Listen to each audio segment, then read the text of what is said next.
എന്റെ പൈസ ഒന്നുമില്ല. നിനക്കിപ്പോ എന്തിനാ പൈസ? എനിക്ക് സെറ്റ് മുണ്ട് മേടിക്കണം. ഒരു സെറ്റ് മുണ്ടല്ലോ, ഒരു സെറ്റ് മുണ്ടല്ല.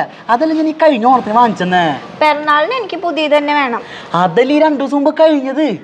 അത് ബർത്ത്ഡേ, ഇത് പിറന്നാള്, നാള്. നിങ്ങളുടെ കൂട്ടുകാരൻ കുറെ പൈസ തരാനുണ്ടല്ലോ, പോയി അവൻ്റെ പോയി പൈസ മേടിച്ചിട്ട് വാ. ഞാൻ കുറെ ചോദിച്ചു, അവൻ തരണ്ടേ? അതിന് നിങ്ങളിങ്ങനെ ചോദിക്കുന്ന പോലെ ചോദിച്ചിട്ട് കാര്യമില്ല. നമ്മൾ നല്ല പാവം പോലെ, നമ്മൾ ഭയങ്കര ബുദ്ധിമുട്ടുള്ള പോലെ, പ്രാരാബ്ദമുള്ള പോലെ പോയി പറഞ്ഞ് ചോദിച്ചിട്ട് വാങ്ങിയിട്ട് വാ. ഒരു കാര്യം ചെയ്യ്, കാറിന് ചാവിത. കാറിലൊന്നും പോയി ചോദിച്ചാൽ പൈസ ഒന്നും കിട്ടില്ല. പോയി നടന്ന് പോയി വാങ്ങിയിട്ട് വാ. പരിപാടി ആണെങ്കിൽ കൂടെ നോട്ടാ. നീ എനിക്ക് തരാളി 25,000. എത്ര നാളായിരുന്നു നീ ഇത് വാങ്ങിയിട്ട് പോയിട്ട് ഒന്ന് തന്നോടാ നിനക്ക്. അതൊന്നും വേണ്ട കാര്യം, എനിക്ക് തരാള പൈസ തന്നെ കാരണം. ധീരചേട്ടാ ആകെ 10,000 രൂപ തരാളൂ. ഇവനിക്ക് തരാളി 25,000 രൂപ. എന്റെ പൊന്നു മോനെ, നീ ഒന്ന് താടാ, അത് കിട്ടിയിട്ട് വേണം എനിക്ക് 10,000 ആൾക്ക് കൊടുക്കാൻ. തലയില് ഹെർണിയക്കുള്ള ഓപ്പറേഷൻ കഴിഞ്ഞിരിക്കുക ചേട്ടാ. കീമോ ചെയ്യാൻ പോലും പൈസ ഇല്ലേ. കിഡ്നി വിറ്റിട്ടായാലും ഞാൻ പൈസ തരാം.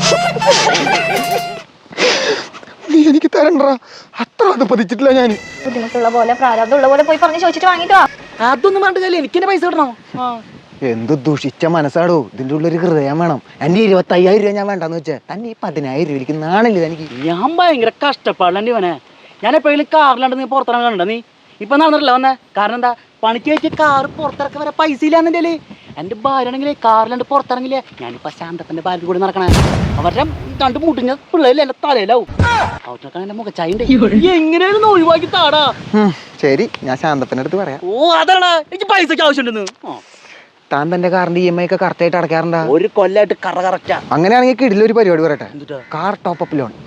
അതായത് തന്റെ കാറിന്റെ EMI താൻ കറക്റ്റ് ആയിട്ട് 12 മാസം അടച്ചിട്ടുണ്ടെങ്കിൽ തന്റെ കാറിന്റെ വിലയുടെ 200% തനിക്ക് ലോൺ പാസ് ആവും. ഇത് വല്ല ആപ്പ് എങ്ങനെയാണോ? ക്വിക്ക് ലോൺ എന്ന് പറയുന്നത് ഒരു ലോൺ ഏജന്റ് ആണ്. കേരളത്തിലെ പ്രമുഖ ബാങ്കുകളായിട്ട് അവർക്ക് ഭയങ്കര ലിങ്കാ. നിങ്ങളുടെ ഡോക്യുമെന്റ്സ് അനുസരിച്ച് നല്ലൊരു ബാങ്കിൽ നിന്ന് നല്ലൊരു തുക നിങ്ങൾക്ക് ലോൺ സെറ്റ് ആക്കി തരുന്നത്. സർവീസ് ചാർജ് 10 പൈസ കൊടുക്കണ്ട. ഇൻസെന്റീവ് ഒക്കെ ബാങ്കുകാരെ അവർക്ക് കൊടുത്തോളൂ. എങ്ങനെയുണ്ട്? 10,000 ചോദിച്ചു വന്നത് എനിക്ക് 10 ലക്ഷം കിട്ടിയില്ലേ? ഹാപ്പി ആയില്ലേ? നിങ്ങൾ എന്തൊരു പൊട്ടന മനുഷ്യ. കാർ ആരുടെ പേരില്ല? എന്റെ പേരില്. അപ്പൊ ലോൺ ആരടയ്ക്കും? ഞാൻ അടയ്ക്കും. അപ്പൊ ആരാ പൊട്ടൻ? നിനക്ക് 10,000 ലാവശ്യം നടന്ന ഇപ്പൊ 10 ലക്ഷം കിട്ടിയില്ലേ? ഒന്നിന് പകരം ഒരു സെറ്റ് കൊണ്ട് എടുത്തറി കൂടുതൽ ചായ.